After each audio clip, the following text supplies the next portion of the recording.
ভাইরা, ঈশ্বর একটি ভবিষ্যৎবাণীর মাধ্যমে বাবেলকে তিরস্কার করেছিলেন।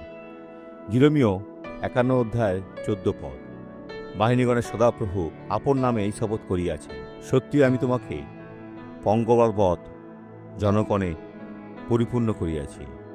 তাহারা তোমার বিরুদ্ধে সিংহনাদ করিবে। আর মাদো পারসিকরা তাদের সাথে এটাই করেছিল। ঈশ্বর কেন জাতির কর্তৃপক্ষ পরিবর্তন করেন?